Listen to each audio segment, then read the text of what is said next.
नमस्ते एवरीवन। इस वीडियो में हम बात करने वाले हैं फाइनाइट स्टेट ऑटोमेटा या जिसको फाइनाइट ऑटोमेटा भी कहा जाता है। एग्जाम में इसके ऊपर एक न्यूमेरिकल 110% आता है। एक एग्जांपल हम करने वाले हैं जिससे आपके most of the doubts clear हो जाएंगे इस सम को लेकर। तो अभी ये हमारा क्वेश्चन है, design of finite state automata for.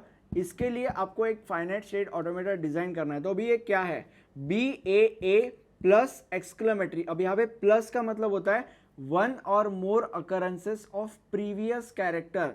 अब यहाँ पे प्लस का प्रीवियस कैरेक्टर कौन सा है, ए।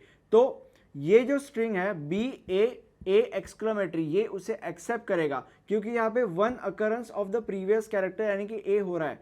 अब अगर सपोज ए बी ए अगर और एक्सक्लेमेटरी भी अगर होगा तो उसे भी एक्सेप्ट करेगा क्योंकि यहाँ पे one or more occurrences of previous character हो रहा है। मतलब एक तो है ही और मोर भी है तो वो भी चलेगा। यहाँ पे भी एक है और उससे ज्यादा भी हो रहा है, ठीक है, तो वो भी चलेगा। और बाद में एक्सक्लेमेटरी, तो एक कितने भी बार आए तो वो चलेगा, ठीक है। मतलब ये इस स्टेट को वो एक्सेप्ट करेगा और किस स्टेट को रिजेक्ट करेगा, बी ए एक्सक्लेमेटरी, इस स्टेट को रिजेक्ट करेगा क्योंकि ये वन और मोर अकरेंस नहीं दिखा रहा है, ये zero occurrence of previous character दिखा रहा है। इसके प्रीवियस कैरेक्टर कौन सा है, ए, तो ये ए उधर है ही नहीं, ये ए ये वाला ए है, ठीक है। बट इसके ए प्लस के पहले का वाला जो ए है वो इधर है ही नहीं, तो इसीलिए ये स्टेट को रिजेक्ट करेगा, ठीक है। और कौन से स्टेट को रिजेक्ट करेगा, बी एक्सक्लेमेटरी, इसको भी रिजेक्ट करेगा।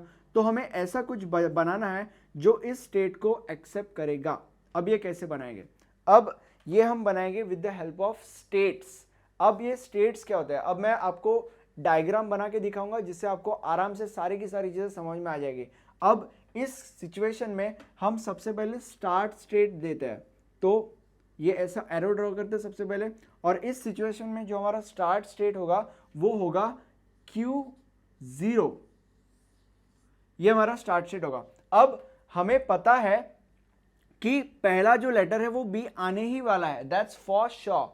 तो इसका मतलब आगे एरो और ये हमारे दूसरे स्टेट के ऊपर आएगा Q0 के बाद Q1 और बीच में जो है वो आएगा B, क्योंकि हमें पता है सबसे पहला लेटर B होने वाला है, ठीक है। देन आगे बढ़ते हैं। अब हमें ये भी पता है कि जो अगला लेटर है वो A होने ही वाला है फॉर श्योर, ठीक है। तो इसीलिए हम आगे बढ़ेंगे और जो हमारा अगला स्टेट होगा Q2 और यहाँ पे आएगा A, क्योंकि हमें पता है कि अगला लेटर A होने ही वाला है फॉर श्योर। अब A के बाद भी हमें पता है कि अगला लेटर जो है वो ए होने वाला है फॉर श्योर, क्योंकि यहाँ पे प्लस का मतलब होता है one or more occurrence of A, I mean one or more occurrence of previous character, तो मतलब एक अकरेंस तो होने ही वाला है, ठीक है। तो अभी इसीलिए फिर से हम आगे बढ़ेंगे और यहाँ पे Q3 जो हमारा अगला स्टेट है उसके ऊपर जाएंगे और इधर बीच में लिखेंगे ए, क्योंकि हमें पता है कि ए का एक और एक अकरेंस होने वाला है क्योंकि वो one or more occurrence of previous character है। अगर जीरो और more occurrence of previous character होता था तो वो उधर कुछ तो अलग आता था, ठीक है। वो स्टार के सिचुएशन में होता है, स्टार का मतलब होता है जीरो और more occurrence of previous character, ठीक है। तो अभी आगे बढ़ते हैं। अब बी ए हो गया। अब आगे बढ़ते हैं। नाउ ए के बाद कितने भी आगे ए आ सकते हैं, ठीक है। मतलब प्लस का मतलब वन और मोर अकरेंस, मतलब ए एक से ज्यादा भी ए आ सकते हैं। तो उसके लिए हमें इनफाइनाइट लूप लगाना पड़ेगा, ये इनफाइनाइट लूप और इधर ए। अब यहां पे क्या बन रहा है, बी ए आ गया। फिर उसके बाद ए कितने भी बार आ सकता है, ए कितने भी बार आ सकता है, रिपीट होता रहेगा, कितने भी बार आ सकता है, डजंट मैटर, ठीक है। देन अब आगे बढ़ता है। अब सपोज मान लो 10 बार आना था ए, 10 बार आ गया, ठीक है, 10 बार हो गया वो लूपिंग। अब उसके बाद क्या है, उसके बाद है एक्सक्लेमेटरी मार्क। तो एक्सक्लेमेटरी मार्क कैसे होगा, मतलब हमें पता है उसके बाद फॉर श्योर एक्सक्लेमेटरी मार्क आने ही वाला है और वो हमारा आखिरी स्टेट होगा क्योंकि एक्सक्लेमेटरी मार्क आखिरी है, ठीक है। तो अभी हम जो हमारा अगला है वो होगा Q4 और इधर आएगा एक एक्सक्लेमेटरी मार्क क्योंकि वो आखिरी है, मतलब आखिरी वो आखिरी जो भी है कैरेक्टर लेटर जो भी है वो आखिरी लेटर है, तो उधर वो आखिरी एक्सक्लेमेटरी मार्क आएगा। और जो हमारा आखिरी स्टेट होता है उसको डबल सर्कल किया जाता है। अब इस डायग्राम को मद्देनजर रखते हुए हमें बनाना पड़ता है ट्रांजिशन टेबल। ट्रांजिशन टेबल कैसे बनाएंगे, ट्रांजिशन टेबल ऐसे बनाएंगे। अब यहाँ पे ये हमारा ट्रांजिशन टेबल है, यहाँ पे हम लिखते हैं स्टेट्स और यहाँ पे आता है इनपुट्स, ठीक है। सबसे पहले स्टेट कौन सा था, Q0, then Q1, then Q2, then Q3 and then Q4. Okay, now we will jump to inputs. Now inputs, which were the inputs? A and B and exclamatory mark. So first input will be A, then B and then exclamatory mark. Okay, now अब यहाँ पे ध्यान से देखना, Q0 Q1 B मतलब Q0 B Q1, अब यहाँ पे Q0 B Q1, right. Then Q0 से आगे और कुछ नहीं निकल रहा है, ठीक है, तो यहाँ पे 5 आ जाएगा और यहाँ पे 5 आ जाएगा। देन आगे बढ़ेंगे, Q1 के ऊपर आएंगे तो Q1 A Q2, Q1 A और यहाँ पे Q2, ठीक है। Q1 से आगे और कुछ नहीं निकल रहा है तो 5 आ जाएगा, और कुछ नहीं निकल रहा है मतलब ऐसा और कुछ नहीं निकल रहा है, ऐसा और कुछ नहीं निकल रहा है, ठीक है।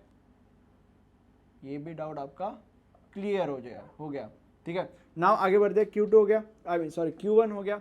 अब Q2 के ऊपर आता है Q2 Q3 A मतलब Q2 A और Q3, तो Q2 A और Q3, Q2 से और कुछ नहीं निकल रहा है तो यहाँ पे 5 आ गया, राइट। अब आगे क्या है, Q3 और वापस Q3 A मतलब Q3 A Q3, Q3 A Q3, ठीक है। सो Q3 A Q3, अब Q3 से Q4 तक दूसरा और एक एरो जा रहा है, जो मैंने बोल रहा था कि और कुछ नहीं निकल रहा है, और कुछ नहीं निकल रहा है, बट यहाँ पे और एक एरो निकल रहा है, एक A वाला एरो निकल रहा है और एक ये एक्सक्लेमेटरी वाला एरो निकल रहा है। तो यहाँ पे Q3 एक्सक्लेमेटरी मार्क Q4, तो Q3 एक्सक्लेमेटरी मार्क Q4, ठीक है, और कुछ नहीं निकल रहा है, और कोई एरो नहीं निकल रहा है तो यहाँ पे 5।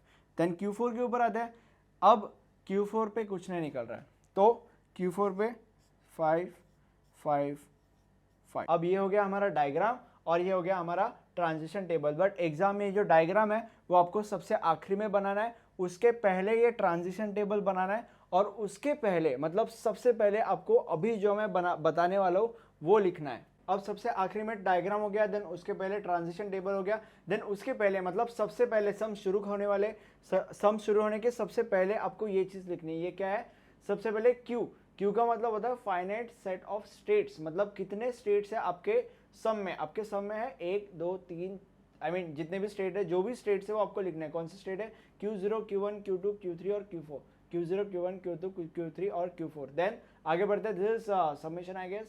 Then what is summation, summation is a set of input alphabets, मतलब कितने इनपुट अल्फाबेट्स है आपके सम में, कौन से इनपुट अल्फाबेट्स है, A B और एक्सक्लेमेटरी मार्क, A B और exclamatory mark. Then Q0 is start state and F is set of finite state, and उसका ये फॉर्मूला होता है, एंड उसके बाद ये आई गेस एप्सिलॉन होता है, ठीक है, एप्सिलॉन। अब एप्सिलॉन के बारे में आपको क्या लिखना है मैं आपको स्क्रीन पे दिखा रहा हूँ, वो आप वैसे के वैसे आपको एग्जाम में लिखना है। देन अब ये हो गया, उसके बाद आपको ट्रांजिशन टेबल बनाना है एंड उसके बाद आपको डायग्राम बनाना है, मतलब बेसिकली एग्जाम में आपको इस फॉर्मेट में लिखना है। बट अगर आप आखिरी से भी शुरू करते हो तो आपको ईजी जाएगा, क्योंकि आपने ये वीडियो देख लिया है।